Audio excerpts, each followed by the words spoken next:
오늘 우리에게 주시는 하나님의 말씀입니다.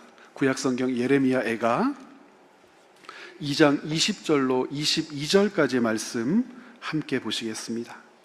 예레미야애가 2장 20절로 22절, 오늘 단락이 11절부터 22절인데 20절부터만 오늘 읽도록 하겠습니다. 오늘 교회 계시는 동안 혹은 댁에 돌아가셔서 꼭 11절부터 꼼꼼하게 읽어주시기를 부탁드립니다. 한 목소리로 20절부터 읽도록 하겠습니다. 여호와여 보시옵소서, 주께서 누구에게 이같이 행하셨는지요? 여인들이 어찌 자기 열매 곧 그들이 낳은 아들을 먹으오며 제사장들과 선지자들이 어찌 주의 성소에서 죽임을 당하오리이까? 늙은이와 젊은이가 다 길바닥에 엎드려졌사오며 내 처녀들과 내 청년들이 칼에 쓰러졌나이다. 주께서 주의 진노의 날에 죽이시되 긍휼히 여기지 아니하시고 도륙하셨나이다. 주께서 내 두려운 일들을 사방에서 부르시기를 절기 때 무리를 부름같이 하셨나이다. 여호와께서 진노하시는 날에는 피하거나 남은 자가 없나이다. 내가 낳아 기르는 아이들을 내 원수가 다 멸하였나이다. 아멘. 오늘은 예레미야애가 2장 말씀을 살피면서 하나님께서 왜 오늘을 사는 우리들에게 이 아프고 고통스럽고 슬픈 말씀을 읽게 하시는가를 여러분들과 나누려고 합니다. 예레미야애가는 교회에서 잘 설교되지 않는 본문입니다. 예레미야애가 본문으로 설교 듣기가 참 어렵지요. 이유는 다른 데 있지 않고 불편하기 때문에 그렇습니다. 왜 이 말씀이 불편하냐면 소망, 희망, 하나님께서 주시는 위로가 없어요. 소망과 위로를 간절히 바라는 마음은 순간순간 읽을 때마다 들어있거든요. 3장을 읽을 때에도 이 예레미야애가를 저술한 지필자가 하나님 앞에서 소망을 이야기하고 희망을 갖고 싶다고 얘기하지만 하나님은 자기 백성 유다의 삶에 대하여, 처해 있는 환경에 대하여, 현실에 대하여 소망을 말씀하지 않으시고 위로, 격려를 말씀하지 않으십니다. 하나님의 입으로부터 그와 같은 말씀을 들을 수가 없습니다. 많이 불편한 책입니다. 그래서 예레미야애가를 읽으면서 하나님께서는 왜 이 말씀을 우리에게 주셨을까 질문해야겠죠. 그리고 그 질문에 대하여 답변을 얻는 과정을 여러분들이 힘들지만 꼭 이 한 주간 이겨내면서 잘 감당해 주시기를 간곡히 부탁드리겠습니다. 그렇게 읽어내려면, 하나님께서 이 말씀을 우리에게 왜 주셨는가를 깨달아 가려면 첫 번째로 생각해야 할 것이 있습니다. 예레미야애가의 저자입니다. 이 책을 쓴 사람입니다. 이 책을 쓴 사람은 어떤 사람일까? 먼저 규정하면서 이 말씀을 읽었으면 좋겠는데, 이 책을 쓴 사람을 이렇게 규정했으면 좋겠는데요, 목격자라고 불렀으면 좋겠습니다. 이 사람은 목격자입니다. 무엇을 목격하고 있는 걸까? 지금 현장을 목격하고 있는 거죠. 하나님이 진노하셨습니다. 죄에 대하여 심판하셨습니다. 진노하고 심판하신 결과 유다 사회 안에, 예루살렘 성전 안에 이스라엘 백성들은 처참한 광경에 떨어져 버리죠. 먹을 것이 없어서 자기 자식을 잡아먹는 자들이 있습니다. 자식들은 부모 품에서 먹을 것을 달라고 하소연하다가 울부짖다가 결국에는 기운이 없어서 부모님 품 안에서 죽어갑니다. 이들이 당하는 고통, 이들이 당하는 슬픔, 그 모든 현장을 현재 목격하고 있는 자가 이 말씀을 기록하고 있는 거죠. 그런데 이 목격자가 이 말씀을 기록하면서 가슴 아픈 자기의 처지를 토로합니다. 가슴 아픈 처지라고 하는 게, 이 목격자는 당사자란 말이에요. 함께 그 고통 가운데 있거든요. 중요한 건 자기도 그 고통 가운데 있기 때문에 가슴 아프고 힘들고 고통스럽다고 이야기하는 것이 아니라, 이 목격자가 해줄 수 없는 일 때문에 고통스럽다고 얘기합니다. 그것은 뭐냐면, 지금 비참한 상황 가운데에 떨어져 있는 예루살렘 거민들을 위로할 수가 없어요. 그리고 그 사람들에게 소망의 메시지를 대언할 수가 없어요. 대언입니다. 소망을 이야기하지 않고 희망을 이야기하지 않는다는 것이 아니고 하나님께 들은 말씀을 그들에게 전할 수가 없습니다. 지금은 이렇게 힘들고 고통스럽겠지만 너희들을 하나님이 버리시겠느냐? 하나님이 너희들에게 이런 일들을 예비하셨단다 라고 하나님의 마음을 가르칠 수가 없어요. 즉 위로할 수 없는 목격자입니다. 소망의 메시지를 선포할 수 없는 목격자입니다. 왜 그럴까요? 유다 백성들이 지금 왜 이와 같은 상황, 이 비참한 상황에 처했는지를 이 사람은 알고 있기 때문이에요. 어느 날 갑자기 유다가 망했거나 어느 날 갑자기 이러한 상황에 처해 있거나 마치 태풍이 몰려오는 것처럼 허리케인이 한번 휩쓸고 가는 것처럼 대항할 수 없고 준비할 수 없는 상황에서 당한 일이라면 모르겠는데 유다 백성들이 처한 이 비참한 상황에 대하여 이미 예언했었어요. 가르쳐 줬었어요. 이런 일들이 임할 거라고 하나님의 그 뜨거운 심정을 가지고 그 백성들에게 선포했단 말입니다. 백성들이 어떻게 했죠? 듣지를 않았어요. 외면했어요. 하나님의 말씀이 아닌 다른 것들의 귀를 기울이면서 하나님께서 하실 일을 믿지를 않았습니다.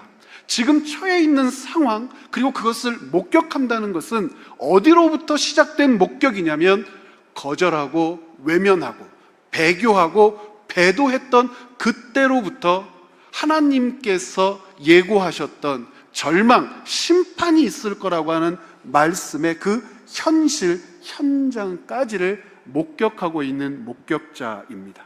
그래서 목격자는 유다를 위로할 수 없고요, 목격자는 희망을 선포할 수 없습니다. 그런데 이 목격자가 한 걸음 더 나아가서 더 두렵고 공포스러운 것이 있어요. 그것이 무엇이냐면 예레미야 애가 마지막 단락을 읽어보면 하나님께 이런 호소를 해요. 5장 20절의 기록인데요, 제가 읽어보겠습니다. 주께서 어찌하여 우리를 영원히 잊으시오며 우리를 이같이 오래 버리시나이까. 여기서 오래는 영원이라고 번역할 수 있는 말이에요.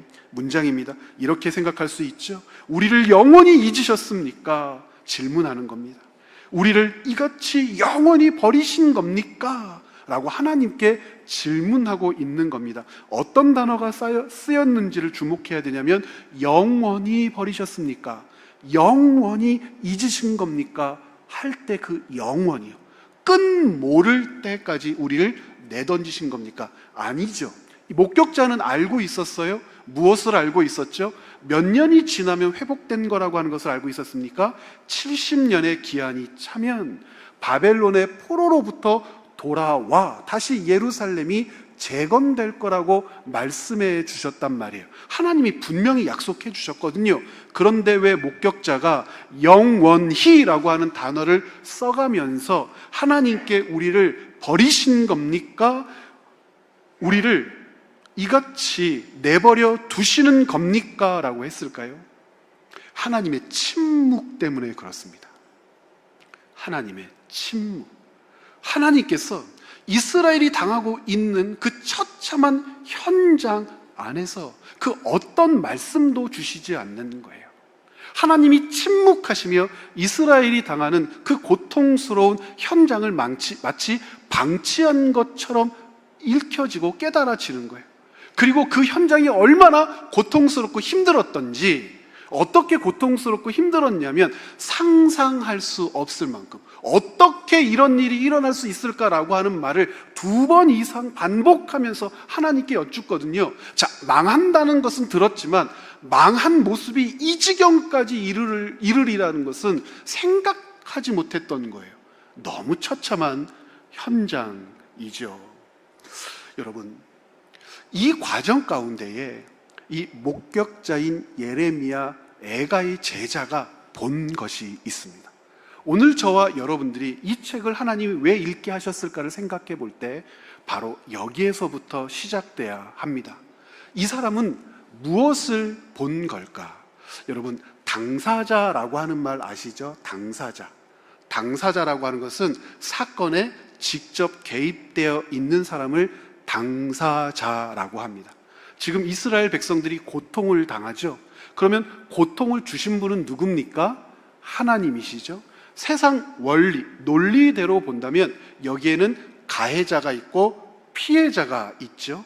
이스라엘 백성들은 모든 것을 잃었습니다. 땅을 잃었습니다. 부모를 잃었습니다. 어떤 부모는 자식을 잃었습니다. 그러면 하나님은 가해자가 되시고 이스라엘 백성들은 피해자가 되는 겁니까? 이런 도식이 성립되나요?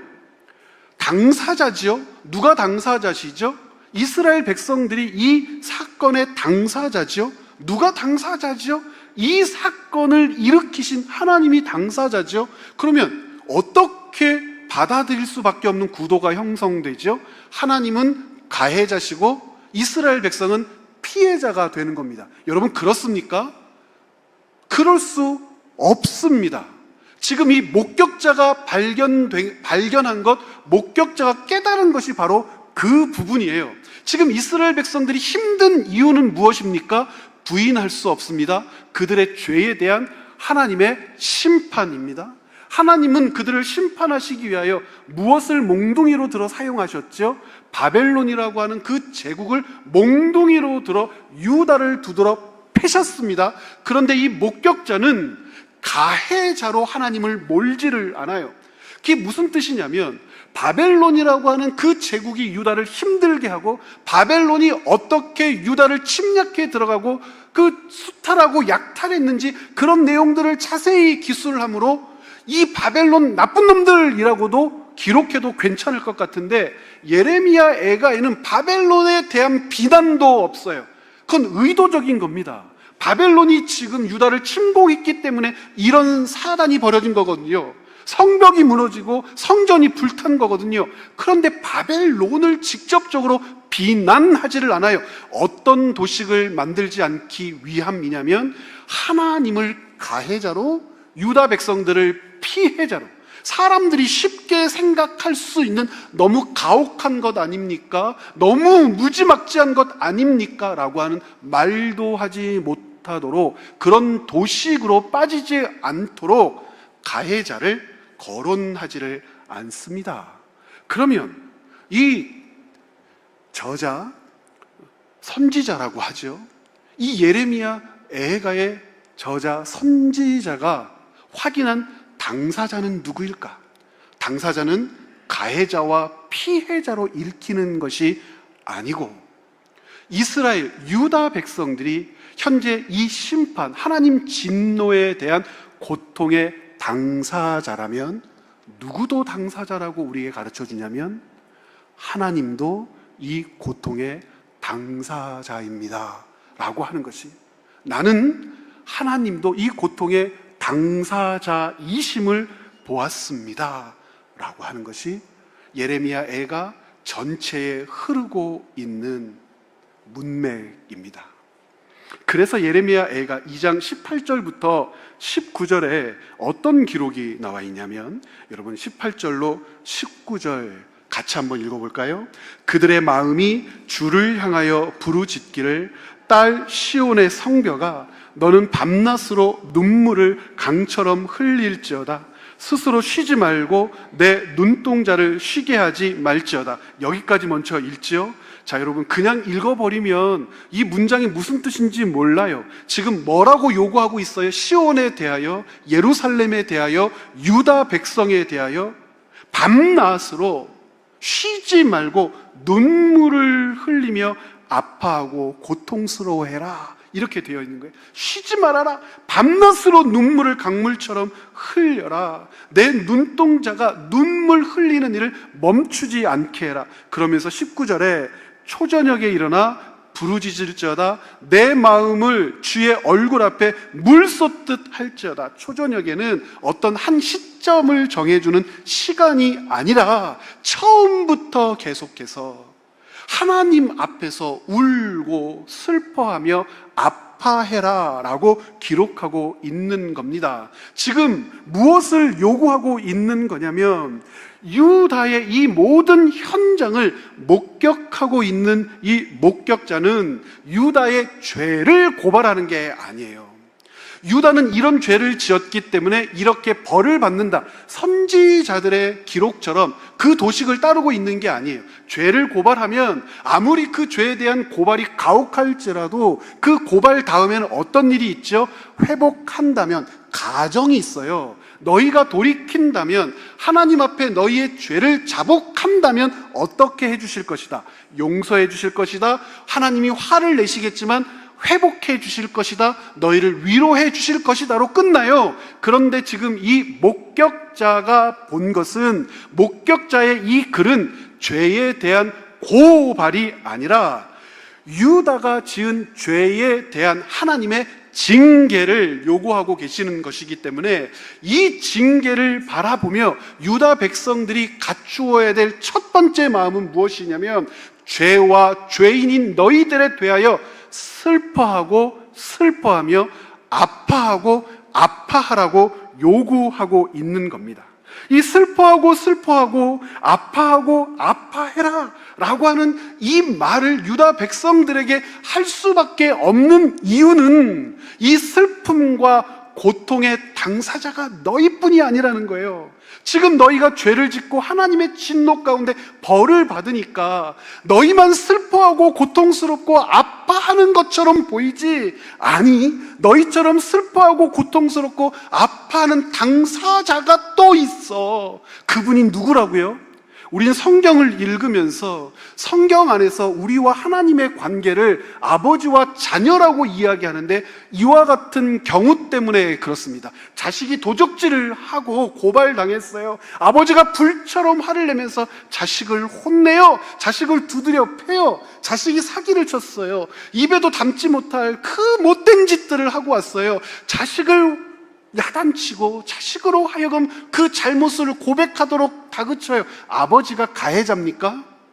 야단치고 혼내는 상황, 그것이 자식과 자녀의 관계로 성립되는 한 아버지와 자녀의 관계를 어떻게 얘기하지 않아요? 가해자와 피해자라고 얘기하지 않아요. 아버지에게 매맞을 때 자식은 피해자가 아니에요. 생각을 한번 해보십시오.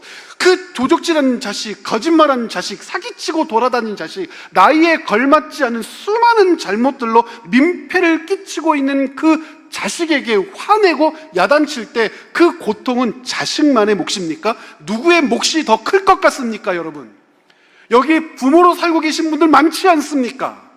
누구의 고통, 누구의 아픔, 누구의 슬픔이 더 클 것 같습니까?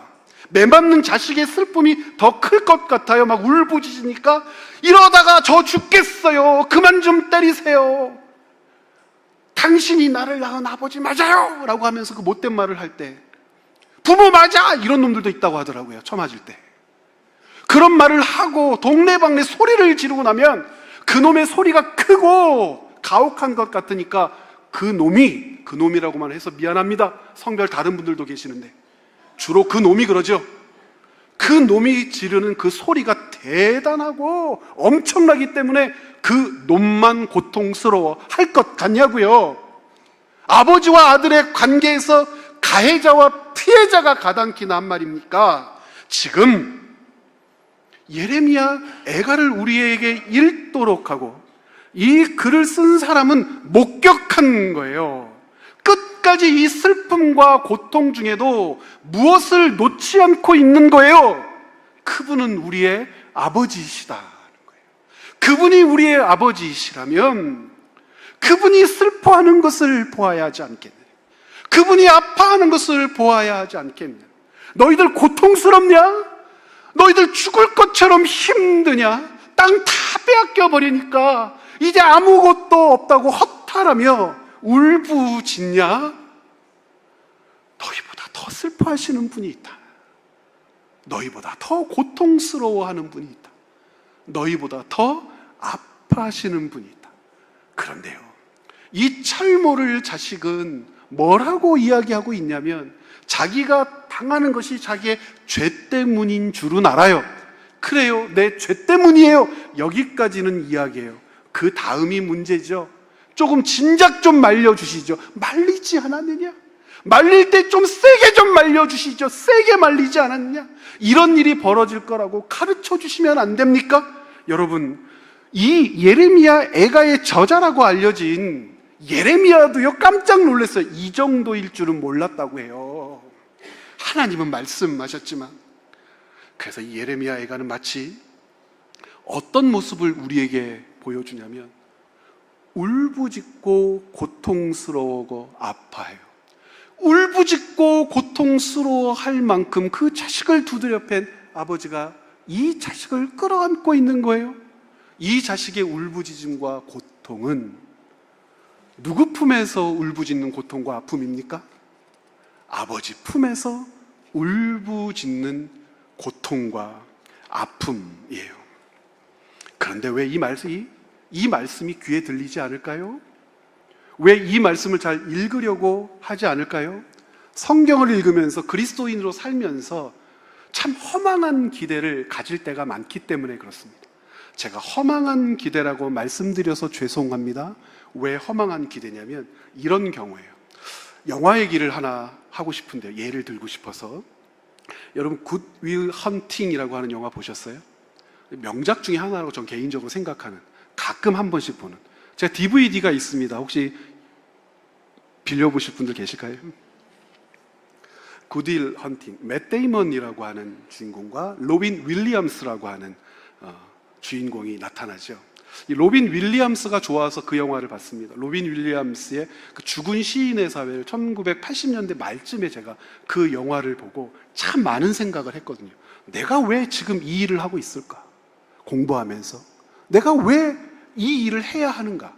나는 무엇이 되기 위하여 이 일을 해야 하는가? 사람들이 말한 성공이라고 하는 것이 무엇인가? 정말 많이 스스로에게 고민, 질문을 던져줬던 아주 좋은 영화. 이 가을과도 분위기가 굉장히 잘 어울려요. 캡틴, 오 마이 캡틴이라고 하는 그 훌륭한 선생님, 영어 선생님, 우리로 말하면 국어 선생님, 그 선생님이 학생들에 끼친 선한 영향력에 대해서 이야기하고 있는 죽은 시인에서의 자녀들과 한번 보십시오. 그 영화에 나왔던 로빈 윌리엄스가 수학과 교수님으로 나온 굿 윌 헌팅이라고 하는 영화 있어요. 이 선생님이 아주 천재적인 아이 하나를 맡게 되죠. 근데 이 아이는 환경, 삶이 굉장히 불우해요. 근처에 있는 대학, 아주 유명한 수재들이 모이는 대학의 일용직 청소 노동부로 일을 하면서 근근히 먹고 살아요. 그런데 천재예요. 특별히 수학 분야의 천재예요. 그 학교 수학과 교수가 문제를 하나씩 칠판에다, 밖에 게시판에다 게시해주면 그 문제를 풀면 상을 주는 아주 좋은 제도가 있었는데, 학생들이 아무도 그 문제를 못 푸는데요, 걸레질을 하고 비질을 하다가 왔다 갔다 하다가 그 문제를 보고 쓱쓱쓱쓱 답을 달고 뿅 사라져버리는. 그런데 이 아이가 로빈 윌리엄스라고 하는 선생님을 만나서 회복되고 치료되는 과정 가운데에서 자기가 처해 있는 삶의 현실을 저주하고 고통스러워하고 자기가 내린 어떤 판단, 결정들 때문에 아파할 때 이 로빈 윌리엄스가 그 유명한 대사 한마디를 해요. It's not your fault. 이 발음 괜찮잖아요, 그렇죠? It's not your fault. 이게 무슨 말이냐면 네 잘못이 아니야. 너의 잘못이 아니야. 심리학을, 상담학을 공부해 보신 분들은 알겠지만 상담학에서 붙들어내야 될, 놓지 않아야 될 기본적인 답변입니다. It's not your fault. 네 잘못이 아니야. 이 네 잘못이 아니야 라고 하는 이 말 한마디 한마디가 켜켜이 쌓여 이 친구를 붙잡고 성장케 한다라고 하는 아주 멋진 영화란 말입니다. 굿 윌 헌팅. 그런데요, 많은 그리스도인들이, 많은 기독교인들이, 교회 공동체, 하나님께로부터 이와 같은 답변을 듣고 싶어 해요. 네 잘못이 아니야. 네 잘못이 아니야. 이 네 잘못이 아니야 라고 하는 답변을 얼마나 듣고 싶어 하는지, 여러분 주보에도요, 제가 여러 구절들을 제시해 놨어요. 하나님께서 이스라엘 백성들에게 뭐라고 말씀하시냐면 오늘 단락에 2장 14절에, 예레미야가 2장 14절에 이런 기록이 있어요.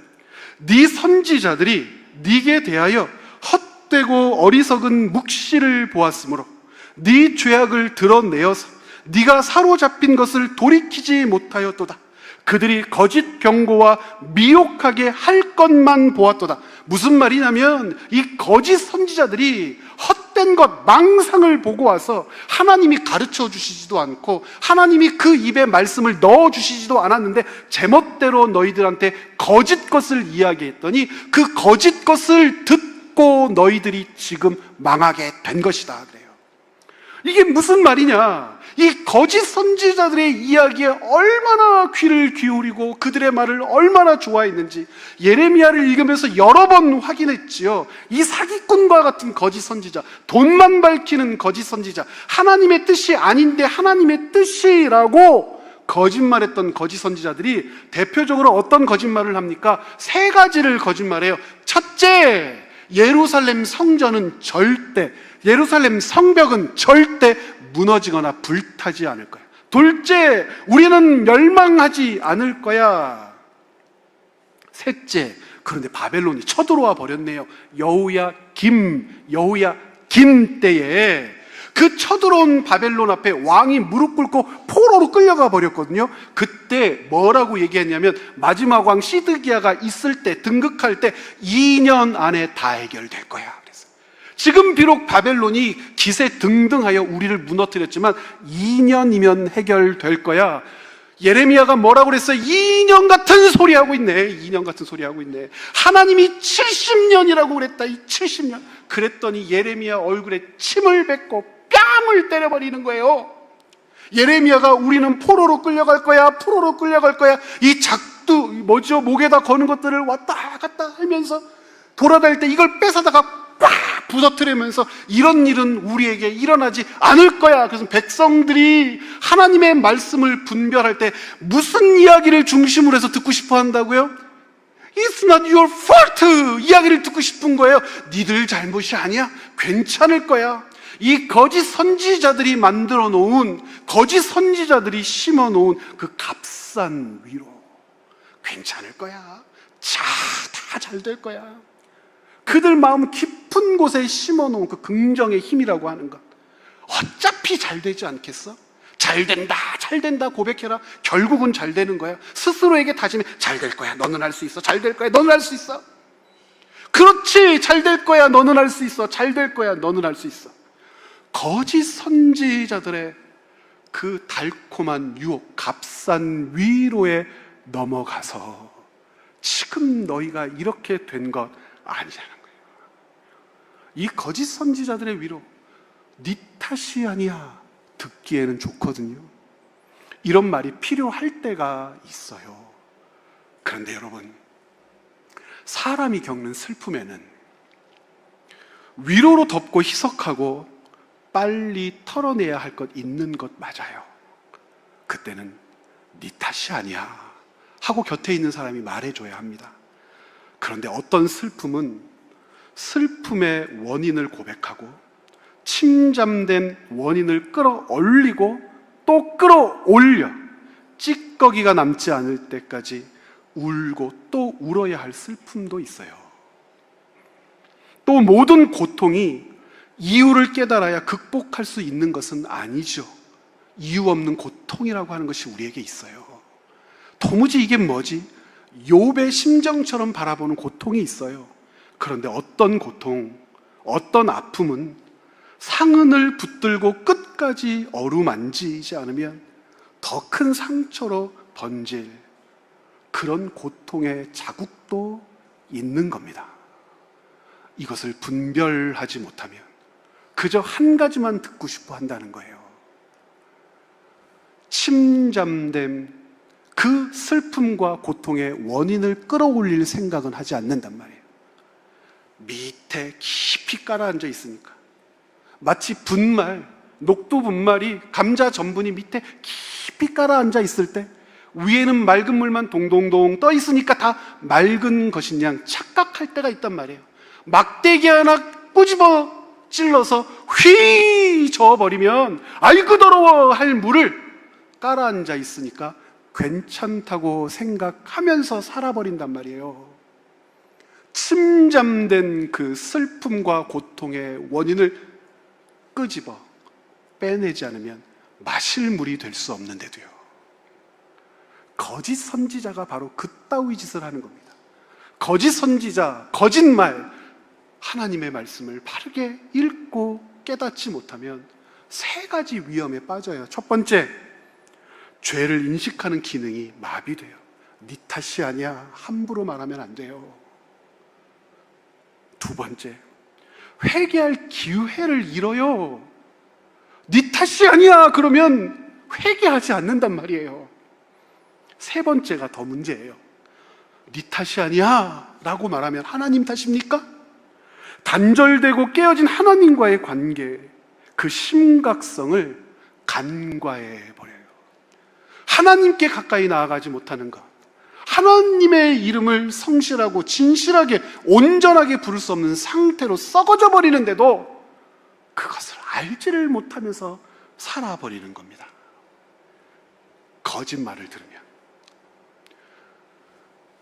예레미야 애가의 이 당사자, 예레미야 애가라고 하는 이 글을 쓴 목격자가 확인한 당사자가 그래서 중요해요.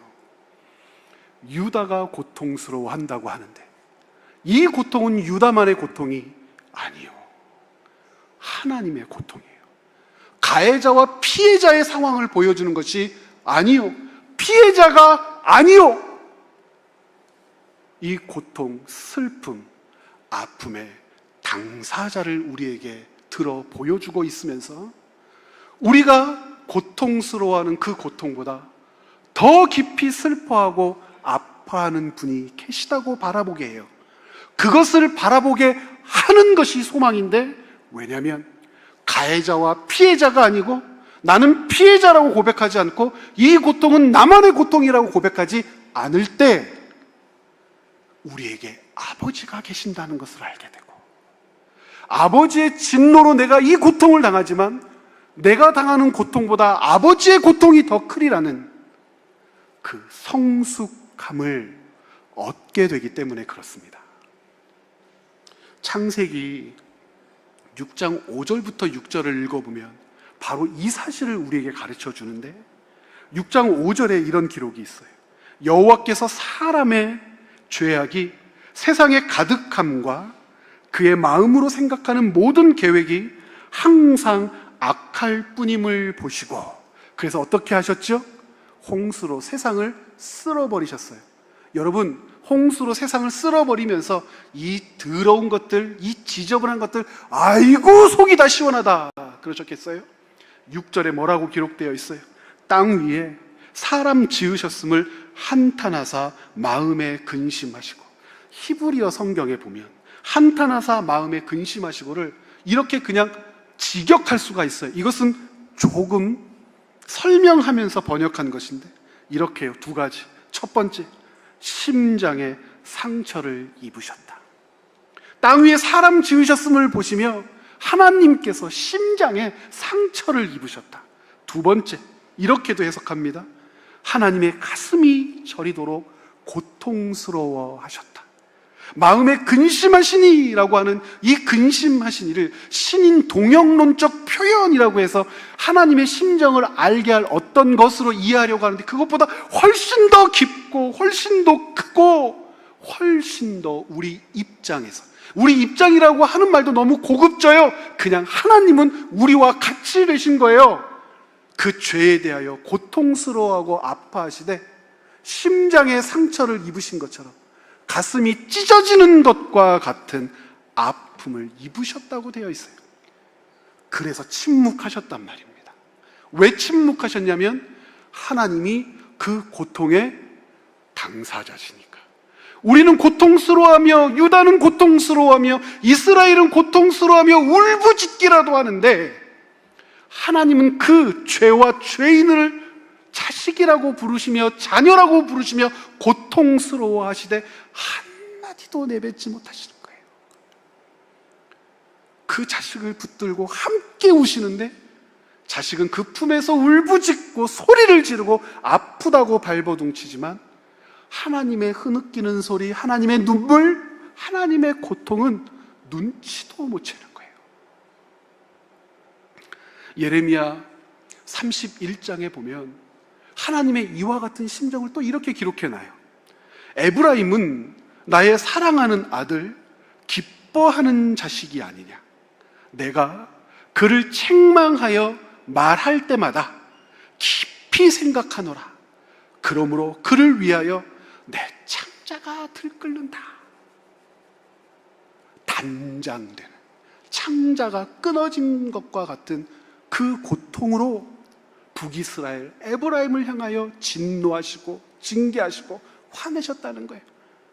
가해자와 피해자가 아니요, 고통을 당하는 당사자는 나만이 아니요, 진노하고 화내시고 징계하시는 아버지는 고통스럽습니다, 아픕니다 라고 고백하는 우리가 상상할 수도 없는 깊은 슬픔을 우리의 자리에서 함께 당하고 계신단 말입니다.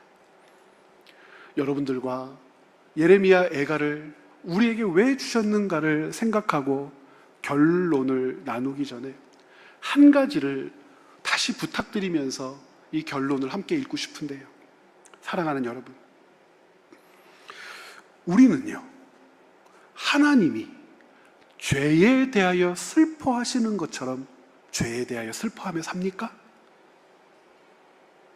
우리는 하나님이 죄에 대하여 아파하시는 것만큼 죄에 대하여 아파합니까? 하나님은 죄의 당사자가 아니세요. 하나님은 죄와 관계가 없으세요. 그런데 그 죄에 대하여 슬퍼하고 아파하신다고요. 그런데 우리는 당사자예요. 그 죄로 말미암는 심판의 당사자예요. 심판은 우리가 고스란히 당해야 돼요. 그런데 우리는 그 죄에 대하여 슬퍼하고 죄에 대하여 아파합니까? 우리는 죄에 대하여 심판하시는 하나님을 떠올릴 때 하나님의 심판으로 고통당하는 인간의 모습, 내 아픔만을 생각하는 습관이 있죠. 그러나 성경은 인간이 죄에 대하여 무감각한 순간에서부터 하나님은 인간의 죄로 인해 심장에 상처를 입으셨다고, 가슴이 찢어지는 것 같은 고통을 당하고 계신다고 우리에게 가르쳐요. 유다, 이스라엘이 당하는 고난은 덮을 수 없는 그 죄의 비참함이 드러나는 것 맞지요? 그들의 책임입니다. 그런데 하나님은 왜 죄와 죄인으로 인해 죄인이 당하는 것과 같은 고통에 울부짖어야 하는 겁니까? 엘리 엘리 라마 사박다니. 아버지요, 아버지요, 왜 나를 버리십니까? 하나님은 인간의 고통에 단순히 공감만 하는 분이 아니에요. 인간과 같은 고통을 당하시는 고통의 당사자십니다. 자식의 죽음을 끌어안고 울부짖은 예루살렘의 아버지처럼 아들 예수 그리스도의 십자가 죽음은 하나님이 당하신 고통의 절정입니다. 우리는 고통의 순간 하나님의 품에 안겨 슬퍼하고 원망할 수 있지만 하나님은 당신의 슬픔과 고통을 어디에 토로하실까요? 하나님은 우리가 당하는 고통의 당사자가 되어 우리와 함께 계시는데 우리는 지금 어디를 보고 어느 곳을 향하여 발걸음을 옮겨가고 있는 걸까요? 예레미야 애가는 슬픔을 극복하라고 그래서 말하지 않습니다. 충분히 슬퍼하고 끝까지 아파해야 한다는 애가의 목소리에 귀를 기울여야 할 이유가 여기에 있죠. 슬픔은 극복하는 거야, 다 잘 될 거야, 네 탓이 아니야 라고 말하지 않아요. 죄에 대하여 충분히 슬퍼해야 해. 그 죄에 대하여 끝까지 아파해야 해. 그러나 하나님이 너를 놓지 않고 있는 너의 아버지라고 하는 것을 잊지 않아야 해. 우리가 울부짖는 곳은 홀로 버려진 황량한 광야가 아닙니다. 죄에 대하여, 죄인에 대하여 우리와 함께 슬퍼하고 우리보다 더 아파하시는 하나님의 품이 지금 고통스럽다고 부르짖는 곳, 너무 아파서 힘들어 죽겠다고 부르짖는 곳입니다. 하나님의 품에서 그 고통을 부르짖는 우리로 더 아파하시는 하나님이 우리의 아버지이심을 잊지 않는 채움과 비움의 교회, 하나님의 거룩한 자녀들 되시기를 부탁드립니다. 함께 기도하시겠습니다.